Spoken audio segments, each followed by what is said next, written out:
ఈరోజు శుక్రవారం మన ఆడవాళ్ళ రోజు, అందంగా ముస్తాబయ్యి ఇంట్లో తిరిగే రోజు, దీపారాధన చేసి స్వామికి నివేదనిచ్చి అలా అలా గుడికి వెళ్ళి దండం పెట్టాలి మనము. ఈరోజు మాఘ శుక్రవారం మన ఆడవాళ్ళ రోజు.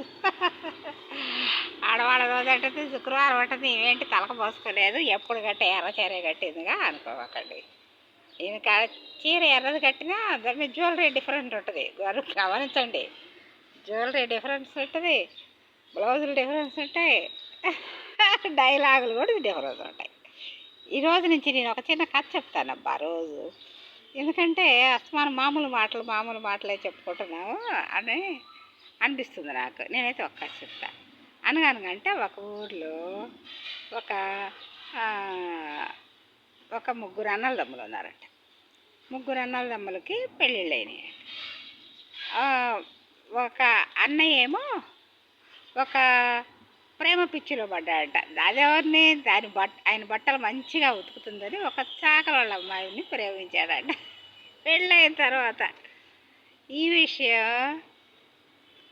తమ్ముళ్ళిద్దరికి తెలిసి ఆయన్ని ఇంట్లో నుంచి ఎడగొట్టేశారు. అప్పటి రోజులు అంతేనబ్బా. ఇదేంటంటే 100 ఏళ్ల క్రితం అనమాట. ఆ ఊళ్ళో ఆయన్నే ఇంట్లో నుంచి ఎడగొట్టేశారు. అంటే వెలివేశారు, ఇంట్లోకి రానికుండా. వాళ్ళని కానీ వాళ్ళ ఫ్యామిలీలో సభ్యులను కానీ ఎవరిని ఇంటికి రానికుండా వెలివేశారు. తర్వాత వీళ్ళిద్దరూ మంచిగా ఉన్నారు, కానీ చిన్న ఆయనకి పిల్లలు లేరు. ఈ మధ్యలో ఆయనకి పిల్లలు ఉన్నారు. ఆయన పేరు నాన్నగారు అని చెప్దాంలే, ఏముంది అక్కడ. నాన్నగారికి పిల్లలు లేరు, నాన్నగారికి పిల్లలు ఉన్నారు, బాబాయ్ గారికి పిల్లలు లేరు. అయితే ఈ నాన్నగారికి 7 సంతానం పుట్టారు. బాబాయ్కి అయితే అసలు పిల్లలే లేరు. అయితే 7 సంతానంలో 5వ అమ్మాయి పుట్టేటప్పుడు అట ఆమెగారికి, నాన్నగారని చెప్పాం కదా, అమ్మగారికి గుండెలకి మాయ ఎగదట్టిందట. గుండెలకు మాయ ఎగదట్టేటకల్లా ఈ పెద్ద ప్రాణం తల్లడైపోతుంది. అప్పుడు ఏం చేశారు, అమెరికా హాస్పిటల్ తీసుకెళ్ళండి. అప్పటి రోజుల్లోనే 60-70 ఏళ్ల క్రితం అమెరికా హాస్పిటల్స్ అన్నీ ఉన్నాయటబ్బా. అమెరికా హాస్పిటల్ తీసుకెళ్ళాడంట ఒక విలేజ్లో.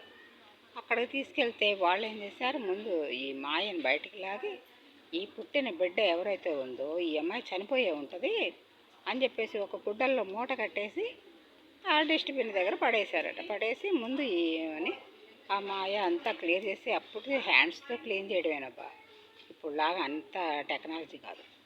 క్లీన్ చేసి ఆమెకి సంరక్షణ చేశారట. ఆమె 3-4 గంటలు టైం పట్టిందట.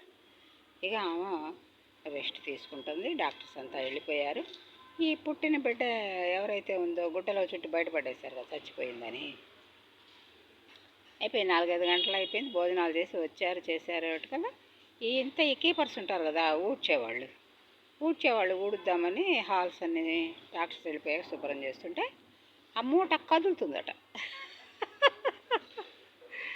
ఇదేంటి గుడ్డ మూట కదులుతుంది, పందికొక్కుందా ఏంటి దీంట్లో అని చెప్పేసి వాళ్ళు ఓడదీసి చూశారట. ఓడదీస్తుంటే దాంట్లో చిన్న బేబీ చీమలు కుట్టి ఒళ్ళంతా చీమలు కుట్టేసి ఆ నొప్పి తట్టుకోలేక కదులుతుంది, అంతేగాని ఏడవట్ల. అప్పుడు అమ్మో ఈ విషయం ఇంకెవరికైనా తెలిస్తే ఏమైనా ఉందా అని చెప్పేసి గబగబా బేబీని తీసుకొచ్చి సిస్టర్ని పిలిచి, అమ్మగారు ఈ మూటలో కట్టిన బేబీ అయితే బ్రతికే ఉంది అని చెప్పారంట. ఇంకా గబగబా తీసుకెళ్ళి స్నానం పోసి మళ్ళీ ఈ విషయం, ఇంకా వాళ్ళ అమ్మగారు అయితే రెస్ట్లో ఉంది కదా, ఇంకా తెలివి రాలే ఆవిడకి. అయితే ఇంకా మామూలు స్నానం తీసుకొచ్చి ఉయ్యాల్లో పడుకేసి గప్పుడు కప్పారంట. అంతలో వాళ్ళకి పెద్ద అమ్మాయి ఉంది కదా, 7 సంతానం అని చెప్పాను. అందులో పెద్ద అమ్మాయి వాళ్ళ అమ్మకు పాలు అవి తీసుకొచ్చి, వాళ్ళ పెద్ద అమ్మాయి చిన్న అమ్మాయి ఇద్దరు కలిసి పాలు అవి తీసుకొచ్చి వాళ్ళ అమ్మని చూసుకొని ఆ చిన్న బేబీని చూసుకొని సంతోషంగా ఫీల్ అయ్యారట. తర్వాత వాళ్ళ నాన్నగారు మళ్ళీ ఆడపిల్లే పుట్టిందని కొంచెం బాధపడ్డారట. ఎందుకంటే అందరు అమ్మాయిలే పుడుతున్నారబ్బా, అబ్బాయిలు పుట్టలేదట. ఒక్క అబ్బాయి పుట్టాడు, అంటే 5వ అమ్మాయి కంటే ముందు 4వ అమ్మాయి తర్వాత అబ్బాయి పుట్టాడు. తర్వాత ఇది కూడా అమ్మాయి అబ్బాయి అయింది అనుకున్నారంట, కానీ అమ్మాయి అయింది. కానీ చనిపోయింది అనుకున్నారు డాక్టర్స్, కానీ బ్రతికే ఉంది ఆ పాప. ఆ పాపను ఉయ్యాల్లో వేసి మంచిగా చూసుకున్నారు.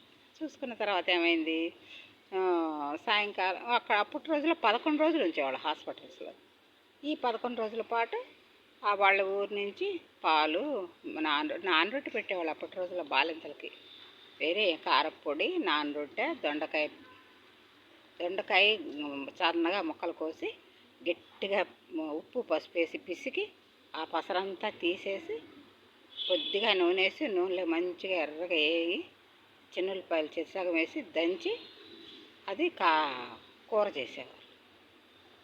బీరకాయ అయినా అంతే, బీరకాయ కూడా ఉప్పు పసుపు వేసి గట్టిగా పిసికి ఆ పసరంతా తీసేసి నూనెలో వేసి మగ్గించి చిన్నులపాయలు చెసగం వేసి ఉప్పు కారం పసుపు వేసి కూర చేసేవాళ్ళు. చారు మాత్రం లీటర్ దాకా పెట్టేవాళ్ళు. ఆ లీటర్ చారు ప్లస్ ఈ కూర వేసి పెట్టేవాళ్ళు. ఒక్క పూటే భోజనం, సాయంత్రం భోజనం పెట్టేవాళ్ళు కదా, రొట్టె పాలు. ఇట్లా 3 రోజుల తర్వాత సాయంకాలం మళ్ళీ రెండో పూట అన్నం పెట్టేవాళ్ళు. అది కూడా ఓన్లీ కారపొడి చారే. అప్పుడు ఏంటంటే నల్లగారం అంటే తెలుసుగా, ఎండుమిరపకాయలు వేయించి దాంట్లో మినప్పప్పు వేసి పచ్చెనపప్పు వేరు, మినప్పప్పు ఉప్పు కారం చిన్నులపాయలు వేసి కొడతారు. ధనియాలు అవన్నీ వేయరు, జీలకర్ర వేస్తారు. ఇప్పటి రోజుల్లో ప్రతి దాంట్లో ధనియాలు గాయించారు, కానీ అప్పట్లో ధనియాలు అందరూ వాడేవాళ్ళు కాదు. ఆ కారం ముద్ద చారు వేసుకొని కొంచెం అన్నం పెట్టేవాళ్ళు రైతుల పూట. అట్లా 11 రోజులు అయ్యాక ఎంత తింటే అంత, అన్ని కూరలు కాదు, పచ్చళ్ళు దగ్గర కూరలే పెట్టి బాలింతలను కాపాడుకునేవాళ్ళు. ఎందుకంటే అప్పటి రోజుల్లో బాలింత జబ్బులని వచ్చాయి. ఆ జబ్బు వచ్చిందంటే చేతులు కోళ్ళు వంకర్లు పోయి కొంగర్లు పోయి 3వ రోజు చచ్చిపోతారు. కాబట్టి చిన్నులపాయ బాగా అన్నిట్లో చిన్నులపాయ చారు బాగా వాడించి వాళ్ళని సంరక్షించుకునేవాళ్ళు.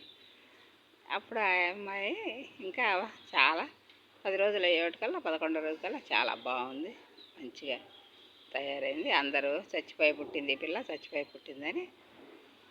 తర్వాత సిస్టర్స్ చెప్పారు, ఈ అమ్మాయి ఇట్లా కదిలిందమ్మా, అన్ని చీమలు పుట్టినాయి అది ఇదని. ఆనాటి తెలుస్తుంది కదా, నిజం ఎప్పుడైనా బట్టబయలవుతుందబ్బ. అప్పుడు ఆ అమ్మాయిని తీసుకొచ్చి మంచిగా చూసుకున్నారు.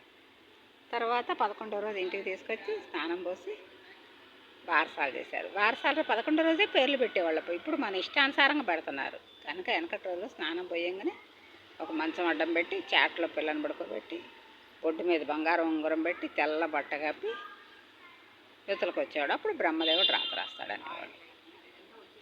ఆ బ్రహ్మదేవుడు రాత రాసడం అయిపోయిన తర్వాత పంతులు గారిని పిలిపించి నామకరణ మహోత్సవం చేసేవాడు. అందరు చుట్టాలను పిలుచుకొని పేరు పెట్టాడు. ఆమె పేరు అప్పట్లో రామ తులసి అని పెట్టారు.